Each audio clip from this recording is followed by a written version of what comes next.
Hello दोस्तों, welcome to civil diploma अड्डा। तो आज हम लोग हाईवे इंजीनियरिंग पढ़ेंगे।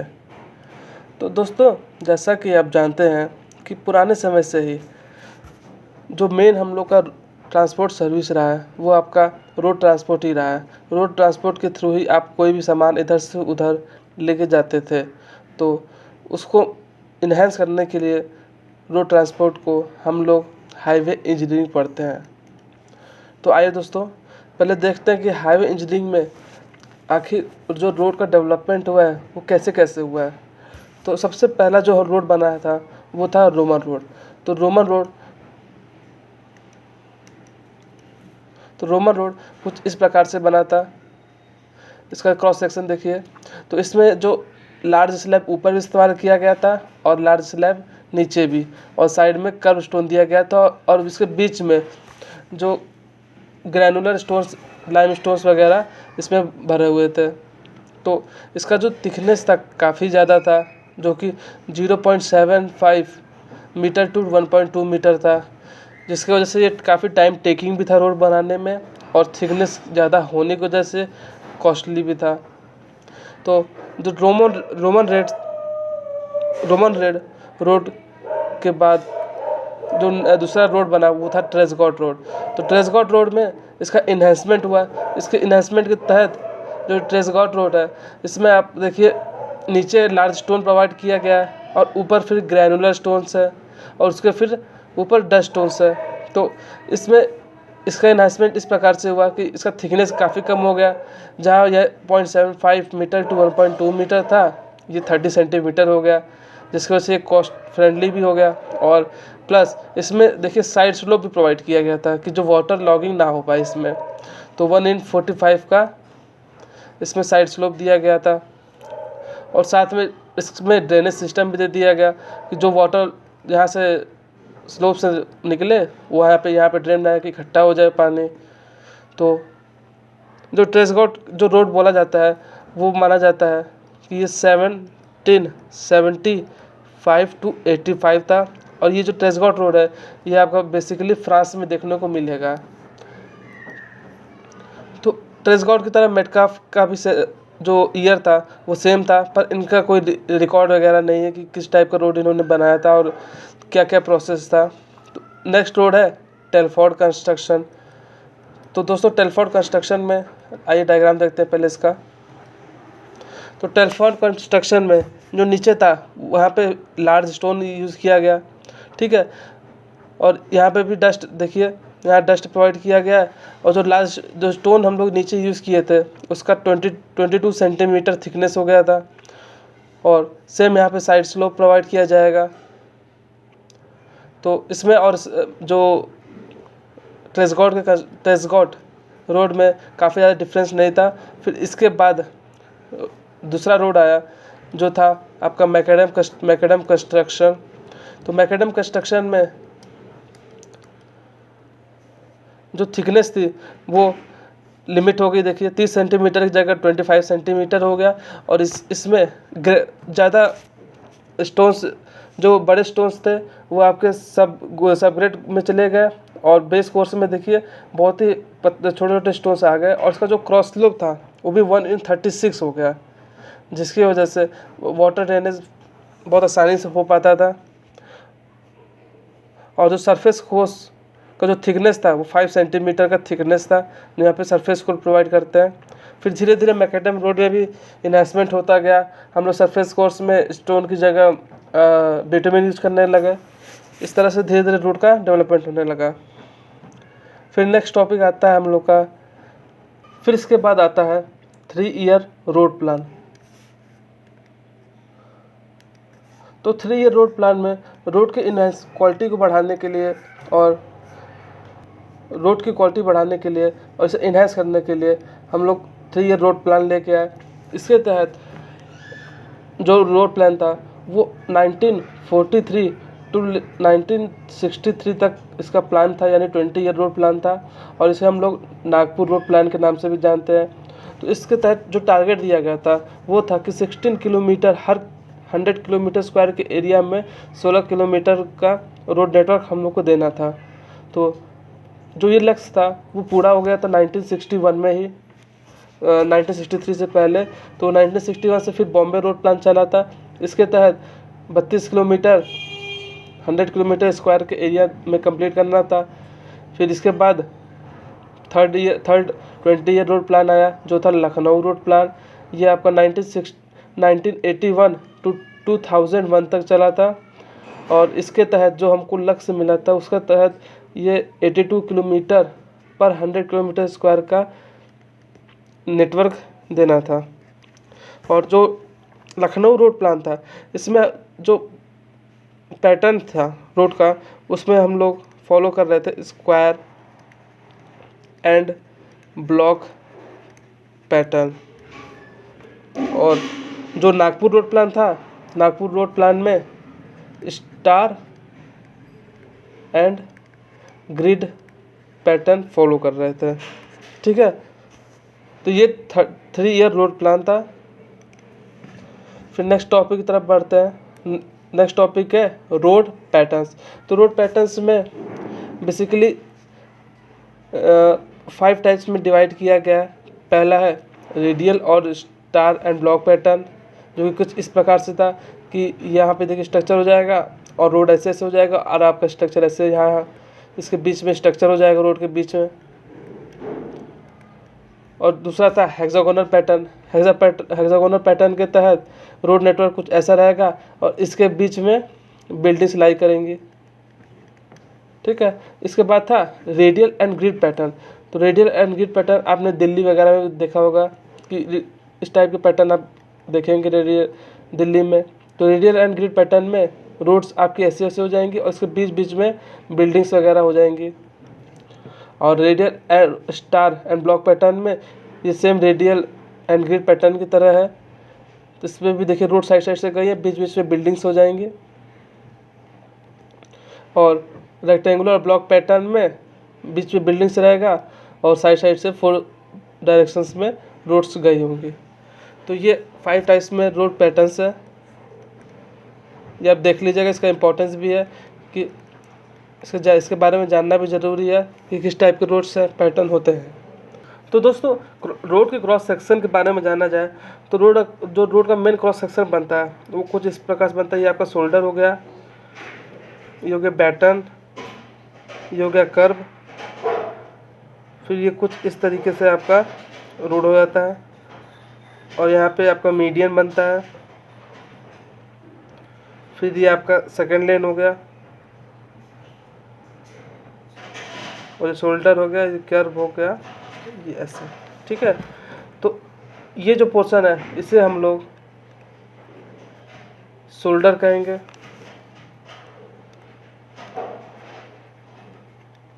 ठीक है, और ये जो अपर पोर्शन होता है रोड का, इसे हम लोग कैम्बर कहते हैं।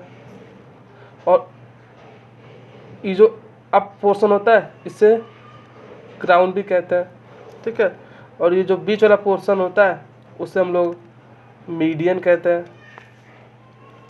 और ये जो कर्व टाइप पोर्शन होता है जिससे हम लोग बैटन कहते हैं, इसका डायमेंशन का रेशियो होता है 1:1।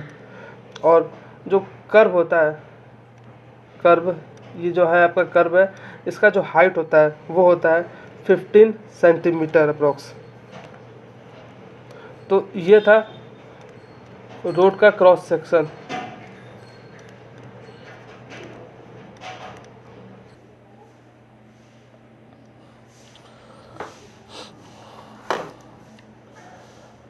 इसके अलावा बात करें तो रोड्स बेसिकली 5 टाइप्स में क्लासिफाइड है। फर्स्ट है आपका नेशनल हाईवे, फिर स्टेट हाईवे, फिर मेजर डिस्ट्रिक्ट रोड, फिर नेक्स्ट है अदर डिस्ट्रिक्ट रोड, और लास्ट है विलेज रोड। तो इसमें other district road and village road है, ये आपका टर्जरी रोड कहलाता है। एंड जो state highway and major district road है वो आपका सेकेंडरी में आता है। और नेशनल हाईवे आपका प्राइमरी में आ जाता है। तो जो रोड्स होते हैं वो आपके 4 लेयर्स में बेसिकली बने होते हैं। जो अपर पोर्शन होता है उसे हम वेयरिंग कोर्स कहते हैं। फिर जो इसके जस्ट नीचे कोर्स होता है उसे हम बेस कोर्स कहते हैं। एंड फिर इसके नीचे भी जो कोर्स होता है उसे सब बेस कोर्स कहेंगे। एंड जो लास्ट होता है वो होता है आपका सब ग्रेड कोर्स। तो इसके अलावा इसमें additional for objective point of view से आपको बताएं कि जो ब्यूरो ऑफ इंडियन स्टैंडर्ड यानी जो BIS है उसका जो ऑफिस है वो है न्यू दिल्ली।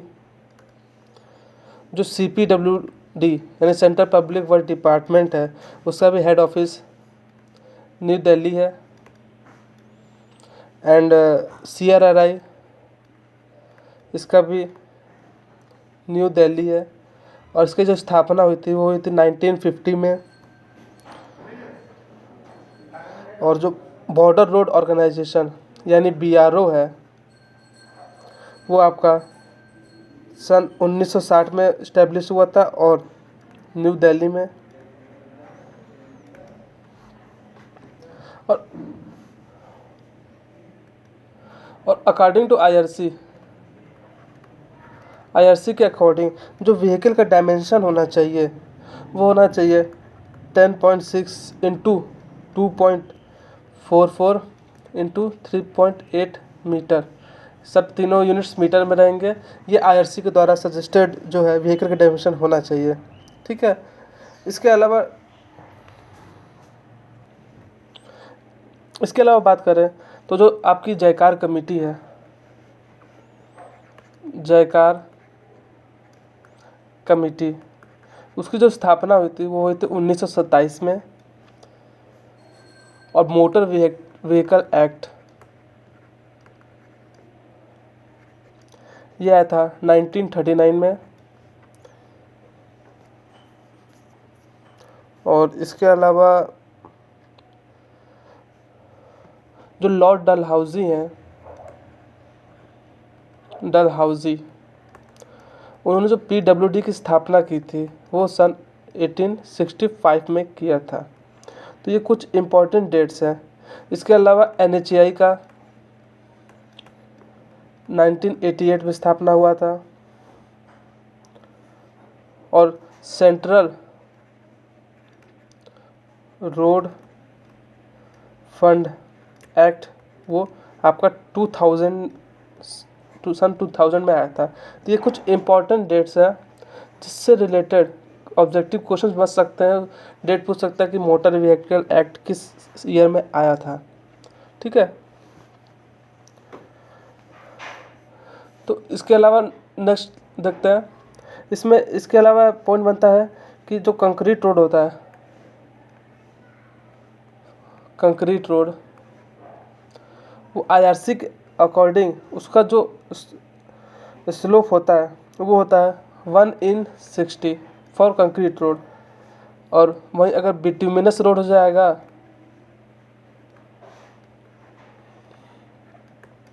तो वो हो जाएगा 1/50। और अगर वाटर बाउंड मैकेडम रोड है तो उसके लिए हो जाएगा 1/40। और पेविंग्स के लिए होगा 1/60। एंड अगर अर्थन रोड है यानी मिट्टी का रोड है तो उसके लिए क्रॉस स्लोप हो जाएगा 1/25। इसके बाद नेक्स्ट हेडिंग है साइड डिस्टेंस। तो साइड डिस्टेंस क्या होता है? ये बेसिकली 2 टाइप्स में डिवाइड है sight distance, stopping sight distance या ओवरटेकिंग साइड डिस्टेंस। तो स्टॉपिंग साइड डिस्टेंस का मतलब है it is the minimum sight distance available on a highway having sufficient length to enable the driver to stop a vehicle travelling at design speed safely. यानी कि कोई भी vehicle अगर road पे move कर रहा है, ठीक है, तो कोई भी ऑब्जेक्ट है और कार के बीच में कितना डिस्टेंस रहना चाहिए कि वो तुरंत एक्ट करे और ब्रेक लगाए। यानी कि इसे SSD कहते हैं। और इसका जो फॉर्मूला बनेगा, लैगिंग डिस्टेंस यानी कि रिएक्शन टाइम जो होता है कहते हैं इसको, और प्लस ब्रेकिंग डिस्टेंस यानी कि कितने दूर तक ब्रेक हम लगा सकते हैं। तो इसका स्टॉपिंग साइड डिस्टेंस का फॉर्मूला ये हो जाएगा। और इसमें जो इसका सिंपल सा फंडा है कि जो ड्राइवर्स का आई होना चाहिए वो 1.2 मीटर अबव होना चाहिए रोड से, और जो ऑब्जेक्ट का हाइट होना चाहिए वो 15 सेंटीमीटर अबव होना चाहिए। तो दोस्तों टाइप्स ऑफ पेमेंट की बात करें तो टाइप्स ऑफ पेमेंट में पहला है फ्लेक्सिबल पेमेंट और सेकंड है रिजिड पेमेंट। तो फ्लेक्सिबल पेमेंट का मतलब होता है कि जो अपर कोर्स होता है वो आपका बिटुमिनस का बेसिकली होता है, और नीचे इसके बेस का सब बेस और सबग्रेड फॉर्मेशन होता है। पर रिजिड पेमेंट में ज़्यादा लेयर्स नहीं होती हैं। ये सीमेंट कंक्रीट स्लैब का अपर पोर्शन होता है इसका, जो कि बियरिंग सरफेस कोर्स होता है, और इसके नीचे बेस कोर्स होता है, फिर ये डेट्स सॉइल सबग्रेड होता है।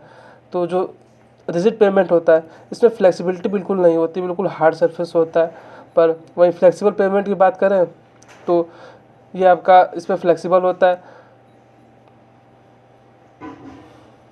और लोड के पॉइंट ऑफ व्यू से बात करें तो रिजिड पेमेंट की लाइफ जो होती है वो ज़्यादा होती है, क्योंकि ये इसका हार्ड सरफेस होता है। तो बात करें रिजिड पेमेंट में, तो रिजिड पेमेंट में मेन हेडिंग जो आता है वो होता है जॉइंट्स। तो जॉइंट्स में जो कॉन्ट्रैक्शन जॉइंट होता है वो बेसिकली ये contraction of concrete slab due to its natural shrinkage and moisture variation की वजह से प्रोवाइड करते हैं कॉन्ट्रैक्शन जॉइंट। यानी कि टेम्परेचर के वेरिएशन की वजह से ये जॉइंट्स होता है कुछ गैप रखा जाता है, ताकि जो भी सीमेंट स्लैब है वो श्रिंक करे या फैले, तो उस हिसाब से जॉइंट फुलफिल हो, क्रैक ना बने। ठीक है। इसके अलावा बात करें एक्सपेंशन जॉइंट की, तो ये बेसिकली होता है अलाउ करता है expansion due to rise in temperature with respect to construction temperature. और रैपिंग जॉइंट की बात करें तो इसे हम लोग हिंज जॉइंट भी कहते हैं, और ये रिलीफ देता है स्ट्रेसेस ड्यू टू रैपिंग की वजह से। ठीक है।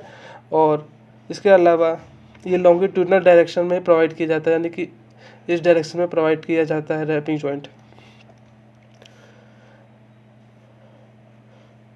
और लॉन्गिट्यूडनल कंस्ट्रक्शन जॉइंट हो गया, ये प्रोवाइड किया जाता है along the length of the pavement to reduce the warping strength, और ये टाई बार्स के द्वारा प्रोवाइड किया जाता है। ठीक है, ताकि वो प्रॉपर जो सीमेंट स्लैब को है वो आपस में होल्ड करके रखे। ठीक है दोस्तों, तो आज के लिए इतना रखते हैं। तब तक के लिए वीडियो को लाइक करें, शेयर करें एंड चैनल को सब्सक्राइब करें।